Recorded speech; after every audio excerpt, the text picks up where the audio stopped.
بسم اللہ الرحمن الرحیم۔ السلام علیکم۔ کلاس 7 میں ہوں آپ کی مس نوشین، آپ کو اردو پڑھاؤں گی۔ کیسے ہیں بیٹا آپ سب؟ یقیناً سب بچے انشاءاللہ بالکل خیریت سے ٹھیک ٹھاک ہوں گے۔ آج بیٹا ہمارا عنوان جو ہے وہ ہے ایجادات۔ آج ہم صفحہ نمبر 95 کے اوپر جو عنوان پڑھیں گے وہ ہے ایجادات۔ ایجادات کے بارے میں پڑھیں گے، ایجادات جس نے ہماری زندگی کو آسان بنایا۔ ٹھیک ہے، میں پڑھائی شروع کرتی ہوں، آپ سب دھیان سے سنیے گا۔ ایجاد کے لغوی معنی کوئی نئی چیز بنانا ہے۔ ہماری زندگی ایجادات کی بدولت بہت آسان اور پرانے زمانے سے بہت مختلف ہو گئی ہے۔ گھنٹوں کا سفر منٹوں میں طے کر لینا، دنیا کے ایک سرے سے دوسرے سرے تک رہنے والے لوگوں سے یوں گفتگو کرنا جیسے آمنے سامنے بیٹھے ہوں، کچھ عرصہ پہلے تک ایک خواب تھا جو اپنے نئے ایجادات کی بدولت ہماری زندگی کا حصہ بن چکا ہے۔ پہیے کی ایجاد سے کمپیوٹر تک موجودوں کی محنت اور کامیابیوں کا سلسلہ جاری ہے۔ موجودہ زمانے کی زیادہ تر بڑی اور اہم ایجادات گزشتہ 100 سال میں ہوئی ہیں۔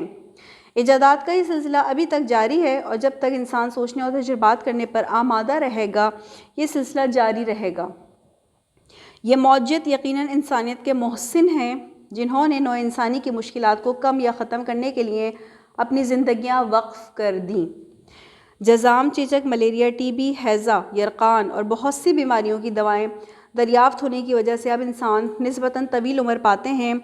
پہلے زمانے میں علاج نہ ہونے کی وجہ سے یہ بیماریاں وبا کی صورت میں پھیلتی تھیں اور شہر کے شہر ویران ہو جاتے تھے۔ وہ رب کائنات جس نے یہ دنیا بنائی ہے اسی نے غور و فکر کرنے کی ہدایت بھی دی ہے تاکہ ہم اس کی عطا کردہ نعمتوں سے زیادہ فائدہ اٹھا سکیں اور اپنی زندگی آسان بنا سکیں۔ ہماری زندگی آسان کیسے ہوتی ہے بیٹا؟ ایجادات کے ذریعے۔ جب مشینیں جو ہے وہ طرح مزہ کی مشینیں ایجاد کی جاتی ہیں یا ضرورت کی چیزیں بنائی جاتی ہیں تو اس سے ہماری زندگی جو ہے وہ آسان ہو جاتی ہے۔ ہمارے روزمرہ کے کام جو ہمیں انجام دینے ہوتے ہیں وہ ہمارے لیے آسان ہو جاتے ہیں۔ جیسے ہم نے پڑھا کہ ایک جگہ سے دوسری جگہ سفر کرنا ہمارے لیے آسان ہو گیا، ٹھیک ہے، گاڑیوں کے ذریعے، جہاز کے ذریعے، اسی طرح ٹیلی فون، موبائل فون، اس کے ذریعے جو ہے ہماری زندگی آسان ہو گئی۔ ہم دور دراز مقامات پر اپنوں سے جو ہے وہ رابطہ کر کے اور جلد سے جلد ان سے اپنی بات ان تک پہنچا سکتے ہیں۔ ٹھیک ہے، صفحہ نمبر 96 پر آ جائیے۔ چیزوں کی کہانی، چیزیں کس طرح بنی جس سے ہماری زندگی آسان ہوئی، روزمرہ استعمال کی چیزیں کس طرح بنی اس کے بارے میں پڑھیں گے۔ صبح سویرے جب آپ اٹھتے ہیں تو صابن اور پانی سے منہ ہاتھ دھوتے ہیں، برش یا مسواک سے دانت مانجتے ہیں اور کنگھے سے بال بناتے ہیں۔ کھانے کے وقت میز کے سامنے کرسی رکھ کر بیٹھ جاتے ہیں۔ ضرورت پڑنے پر چمچہ استعمال کرتے ہیں۔ جو کھانا آپ کھاتے ہیں وہ چولہے پر پکتا ہے اور پکنے کے بعد برتن میں آپ کے سامنے لایا جاتا ہے۔ ڈونگے سے رکابی میں کھانا نکالتے ہیں، پھر اطمینان سے کھاتے ہیں۔ جب اندھیرا ہو جاتا ہے تو آپ بتی جلاتے ہیں، گرمی لگتی ہے تو پنکھے کی رفتار تیز کر دیتے ہیں۔ جب گھڑی بتاتی ہے کہ سونے کا وقت ہو گیا ہے تو آپ کپڑے بدلتے ہیں، لیٹنے کی تیاری کرتے ہیں اور پلنگ پر لیٹ کر گہری نیند سو جاتے ہیں۔